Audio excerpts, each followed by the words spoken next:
Coming up, putting on the Ritz to the tune of millions of dollars. Keeping exotic chickens safe. This Akbash knows his stuff. And this Doberman is a guide dog for another dog.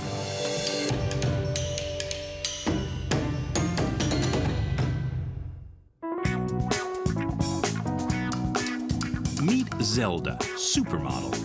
Facial hair, jowls, and fangs are definite assets for this babe whose image is at the core of the Zelda Wisdom Company, an empire worth millions of dollars. Her killer 32-32-32 figure is featured on greeting cards, collectibles, and stationery. Zelda's wacky outfits help inspire the Zelda Wisdom, upbeat slogans that accompany her image.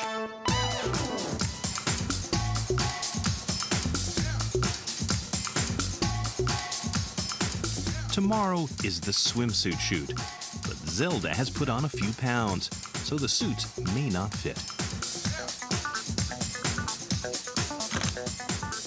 Like all models, Zelda has to keep her weight in check, because there's always the competition to consider.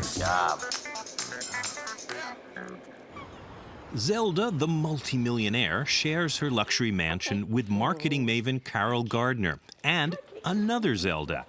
Red-collared baby Zelda is being groomed to replace the queen one day, and she can't wait for her own moment of glory. The English Bulldog is a thick-set, medium-sized dog with a smooth coat, a heavy, low-slung body, sturdy limbs, and a short-faced head. The breed is ordinarily dignified, gentle, and loving. Zelda's problem is that she isn't active enough to burn off the high-calorie treats she gobbles up during shoots. Shane Young has been photographing her for 3 years. It's difficult because we like to give her the things that she likes because she works very hard. She deserves, treats and whatnot. But weight with Zelda is definitely an issue. She has no complex. Her theory, if you got it, flaunt it. Round women have more to give. Zelda may be untroubled by her weight, but Carol isn't. Zelda's weight is a constant concern for us. Tomorrow we're starting the swimsuit calendar, which I'm most excited about. I've gone all over and found all sorts of colorful bikinis. The only problem that we may have is, will they fit? And so Zelda will not get the Haagen-Dazs bar tonight, and she'll be more into veggies. Zelda Wisdom inspires people to enjoy life and feel good about themselves. She is happy with who she is, and she has turned a disadvantage to an advantage, which is a great wisdom in and of itself. Who would think that a fat little pudgy chick like Zelda could become a supermodel? Enjoy life. This is not a rehearsal. Would be a strong statement that would represent what Zelda's work is about. And she lets us sort of laugh at ourselves and feel a little better about not being perfect. Zelda's career began by accident. I got Zelda when I was going through a divorce and a friend said, either get a therapist or get a dog. And I figured, hey, with the dog I get therapy and unconditional love. And that's what I got with Zelda. When Carol photographed her new puppy, she was struck by how appealing her image was, how it spoke to her from the heart. When she used her Zelda pictures as Christmas cards, her friends asked her to produce copies for them so they could send out Zelda cards too, and the Zelda Empire was born. You're gonna really love this one, baby, because you get to be Cleopatra. Fantastic. And Zelda, you're Antony. When we got Baby, it was as a companion for Zelda. And please don't sulk, because you and Baby are best friends and need to share the space together. But it was also a look-alike because we knew down the road that Zelda would retire. And so we were looking for a look-alike who could be her understudy and follow in her footsteps, paw prints. Come on, Zelda, will you turn around? You're really sort of grumpy, aren't you? When we first got baby Zelda, Zelda was not happy at all because Zelda thinks she is the queen. Zelda rules, and she did not have room in her heart initially to share her space with Baby. I think in Baby's head, she wants to star. I can see that in some of the photographs where she really takes over. There's one where they're on a park bench, and you can tell Zelda was not happy to share the spotlight with Baby. And Zelda hunched her shoulders and sort of hunkered down and looked grumpy. And Baby just was on, and she was just like, whoa, photograph me because I want to be the star. Zelda's phenomenal success means that Carol spends a lot of time answering her fan mail. I'm more delighted than surprised at Zelda's success because of all of the responses we get from people around the world thanking us, saying, I get emails all the time that say, I love you, Zelda. And people really love Zelda. The response I get from people makes me the happiest. Zelda and Carol make classroom visits to motivate children with learning disabilities. Back with you all. We had such a good time the last time we were here. Loved hearing your stories that you've written. This we brought so you could see what a good model she is. Pat Stewart is a teacher at Findlay Elementary School. Well, Zelda's had a tremendous impact, especially in the writing, because these students have a really difficult time processing information to get it in their head, let alone get it out on paper and writing. Writing about dogs or animals is sort of like a natural. This is the first time this year that I have seen such creativity come out of these students, and they've enjoyed it, and they came up to me and said, I love writing now. And that just made my whole year. We try to be responsible citizens and try to give back because we've been given so much. From Jerome, Idaho, good morning, America. Last fall, Zelda and Carol toured the U.S. for Good Morning America to raise money for the families of September 11th victims. Zelda dressed as the people in each region they visited. Proceeds from a special card and poster went to the Red Cross Family Relief Fund. The Humane Society of Southwest Washington is trying to raise money for a new shelter. Supporters have the chance to meet Zelda. I'm not, though, as surprised by her success because there is a little Zelda in all of us. And I think we all need to laugh at ourselves. And Zelda allows us to do that. We look at her and it's kind of a mirror image.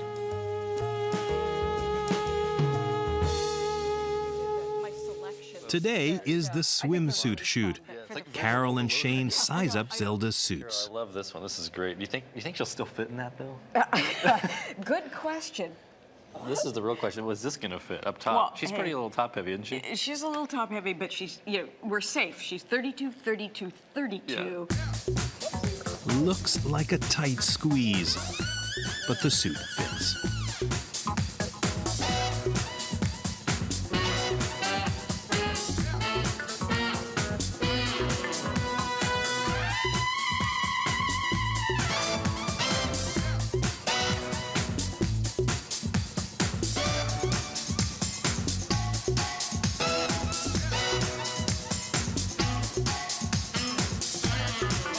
Despite the extra pounds, Zelda's still one sexy bitch.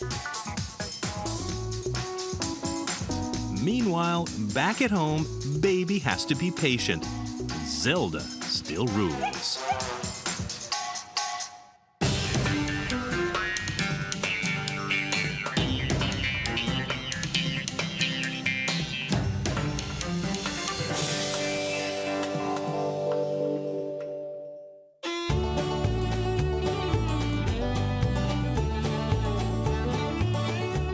In the heart of rural Virginia, there's a woman with an unusual business. Marcia Peterson is a fancy fowl breeder. Her flock of 69 includes Silkies, Dutches, Salmon Faverolles, and Old English Game Bantams. These are two lovely little salmon Faverolles bantams, a little pair. This is the little cockerel and this is the pullet.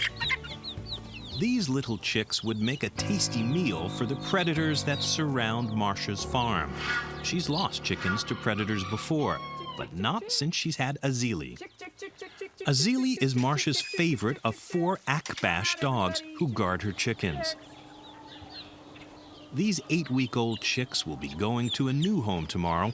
It's Azili's job to keep them safe from predators, like this hawk that's circling Marcia's farm in search of a quick bite.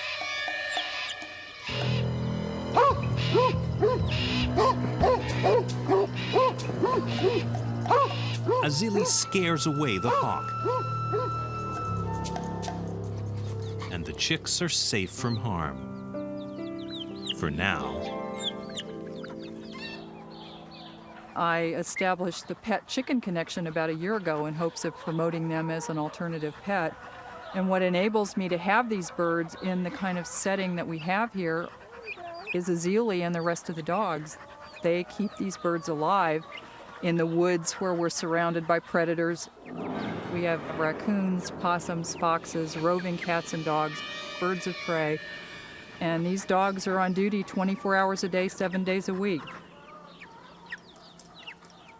And I can go away and feel comfortable. I can come home and find happy little living chickens instead of dismembered body parts and feathers. And I'm impressed every day at how well these dogs do their job. Akbash dogs guarded livestock for thousands of years in Turkey and were introduced to North America in 1970. Akbash means white head in Turkish. Their long legs give them speed, and they are incredibly calm around the stock they guard. The dog's job consists of lying around 99% of the time. They lie around all day. They may look comatose, but when a predator appears, they instantly alert and they can hit the fence in an amazing burst of speed. And they're the final line of defense against predation, and they enable me to have this hobby.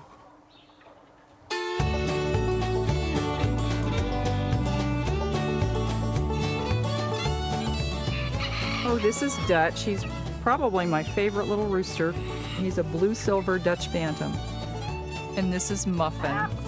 These are silky bantams, and they're the only breed of chicken that has fur-like feathers. And how are you today, Prissy? She's a white Polish hen. She's very people-oriented, very tame and sweet. Chris Stamey lives an hour away from Marcia. He has 30 birds in his collection, including his favorite, Louis, an Old English game bantam rooster. When I expand my bird collection is because I've seen a type of bird that strikes my fancy, and I feel like they're a really beautiful bird that I'd like to look at. And so I can't imagine eating one, so they have to be pets. Today, Chris is on his way to pick up the salmon Faverol chicks Azili's been guarding. In order to guard effectively, Azili and the other dogs must behave submissively around the chickens. My method of training involves teaching the dogs to totally ignore the birds. I correct dogs for even making eye contact with the birds because that's the first step in the prey sequence. And once the dogs have been trained and they've internalized my prohibition against eye contact or moving toward the chickens or any kind of chasing or play behavior, then we have the finished product here, which is Azili, which is 24-hour, 7-day-a-week protection, and that's my goal. Azili is alert to the sight or sound of any trespasser. Squirrels and rats sometimes sneak into the chicken house to eat the feed. He also checks out noises in the woods just on the other side of the fence. The dogs usually work in teams of 2. Today, Azili is paired with one of the female dogs, Kimet. They sleep in the hot sun until they hear a potential predator.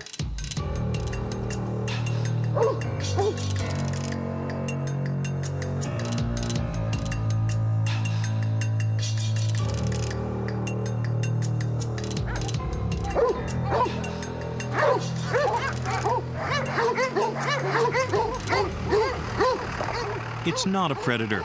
It's Chris, who's come for the salmon Faverol chicks. Azili has kept them safe. Chris, he's okay. Hey, hi, baby. Yeah, they've been locked up in this pen all morning, and I guess there you go. Oh, he's nibbling at your pen. Wonders if that's edible. A good temperament will help them blend in with the rest of the flock. Absolutely.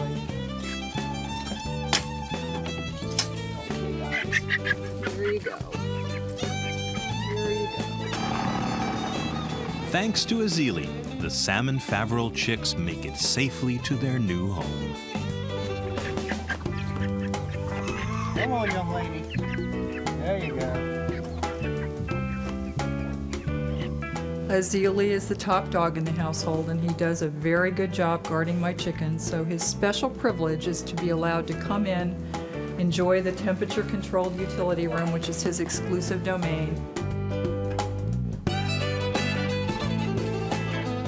Azili has been such a very good boy. He's such a dedicated guardian of my chickens that we do everything in our power to make his life a little happier and give him a break from his job sometimes with walks in the woods. He gets to come in the house and enjoy the air conditioning, and it's the least we can do for such a dedicated boy.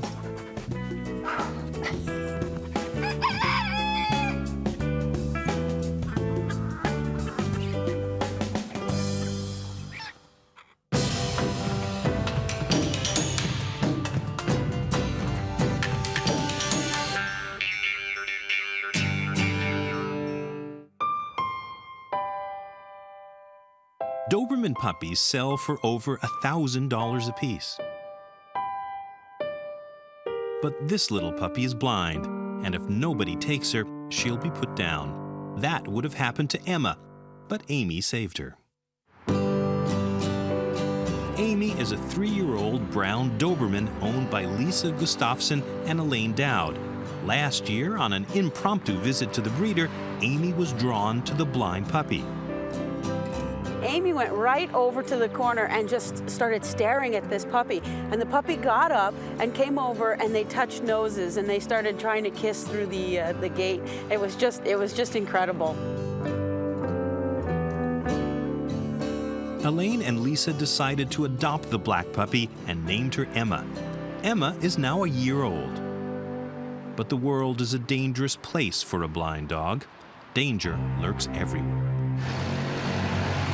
Sometimes in parking lots, she really needs to stick by Amy to know where the cars are, because even if she just goes out a little too far, she could get hit by a car. We're Emma's eyes, so she really needs to listen to us. Understand that when I say stop, I mean stop. When I say come, I mean come. For Emma's safety, it's imperative that she learn to obey her owner's voice commands and not rely solely on Amy's guiding.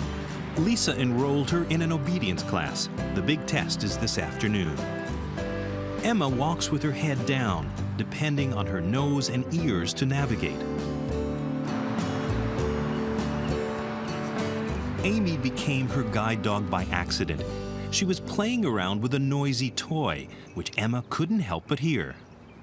One day, Amy picked up a plastic water bottle. Some bicyclist must have just dumped it in the field, and she picked it up and she started making noise with it. Just making this cracking sound with this plastic water bottle, and Emma just woof, ran right to her. Amy was going one way and turning, and Emma was just like molded to her body almost. And they just started taking off in the field, running like crazy.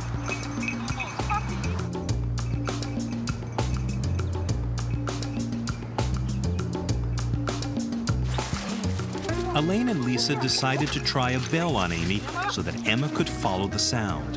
That was it. Ever since then, they play, they run, they go everywhere together. Amy takes her job very seriously. If she doesn't have the bell on, she kind of just stands there and she's just waiting for us to put it on. And that's when we realized, oh, we don't have the bell on her. And as soon as you clip the bell onto her collar, she goes and she nudges Emma and she takes off. Blind Emma doesn't see the puddle until she feels it. Amy never lets her guard down. Even when they're playing, she's ready to step in to protect Emma from aggressive dogs. She can't read other dogs' body language. She doesn't know if the dog is friendly or aggressive, so she really relies on Amy to let her know that this dog's okay. With the test only a few hours away, Elaine practices with Emma. The test is important because although Amy guides Emma, the blind dog must learn to obey her master's voices too, so that she can be more independent without putting her life in danger. Down. There you go, pretty puppy. What a beautiful girl. Amy's work with Emma has been instrumental in building up the blind dog's confidence. In fact, Emma has become so confident she wants to be top dog. Emma still thinks she can be alpha. She has no concept that she's blind. So now that she's not a puppy anymore, she's starting to challenge Amy for the alpha. Girls. At the test, Emma will have to follow the sound of Elaine's voice. Will she be confident enough to trust it without Amy by her side? It's time for Emma's obedience final. The blind dog has to walk 100 feet towards her owner's voice. To test her concentration and confidence, her path will be littered with obstacles and distractions. To pass, she must not let them interfere with her mission.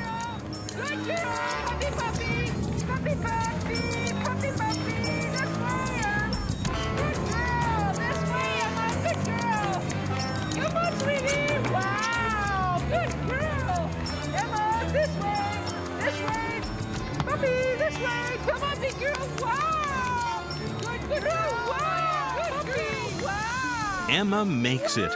Amy's not just a guide for Emma, she's been a confidence booster too. I feel that this has really fulfilled Amy's purpose in life.